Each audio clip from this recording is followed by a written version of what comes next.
there was a letter, or was it a letter that you reached out Yeah. basically to local officials? Just reiterate why that was. Yeah, so in the last weeks, months, I've had calls with everybody from high school kids and barbers and stylists all the way to Zooms with mayors and county board members from across the 10 counties that I represent.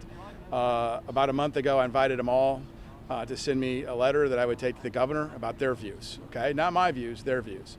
So this really took on a life of its own over the last 3 weeks. We've reached out to, ended up getting 59 pages of letters and comments and, everything from state's attorneys to county boards to mayors, right?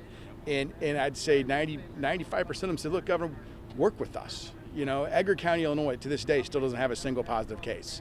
They need to be treated differently than Cook County, okay? But, everyone wants to do things safely. Everybody wants to do things responsibly. They're asking for guidance. And in the last weeks, you had the governor who last week got in a public dispute with the only sheriff's association because he was threatening them. Then he threatens to jail people who are trying to put food on their kids' tables. And then as soon as he loses in JCAR, suddenly he changes his plan. What was the plan really based on science if you're changing it because of a loss in JCAR? Then the same day he turns around and threatens to withhold law enforcement funding to mayors and communities. He's threatened to withhold public health dollars. Enough is enough. Start working with us, not against us. And and these mayors were everything from, these letters were everything from outright hostility to just say, please work with us. But again, when you boil it all down, no matter what the tenor or the tone of the letter was, the request was simple.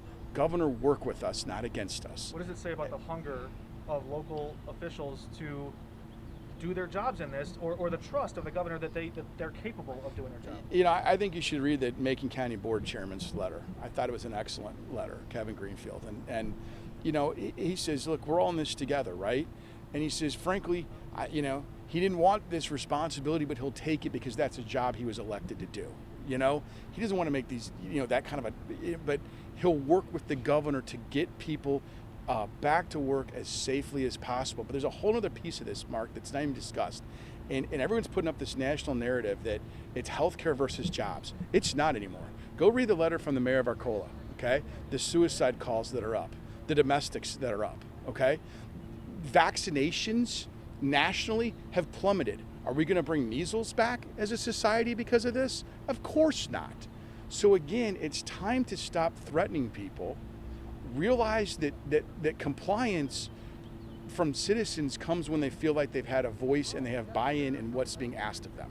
Okay, I had a judge actually send me a letter. It says, well, I won't get in that one, but the bottom line is, people, if they feel like they've been heard and they feel like they've been part of the solution, will comply, and that's going to get them a lot further towards safety with COVID and reduce exposures than this current course where we're on, where he, last week he's threatening to imprison people. I mean, that's just silly, okay?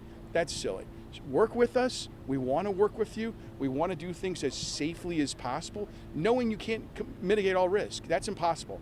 That genie is out of the bottle, okay? No government on earth has stopped COVID. So now it's time to figure out how to do things as safely as possible, as responsibly as possible, knowing it's impossible to mitigate all risk. But to pretend that sending people underground to get haircuts, okay, isn't going to transmit COVID, that's not safe either. All right? And if he doesn't believe people aren't going underground, ask the mayor of Chicago where she got her haircut.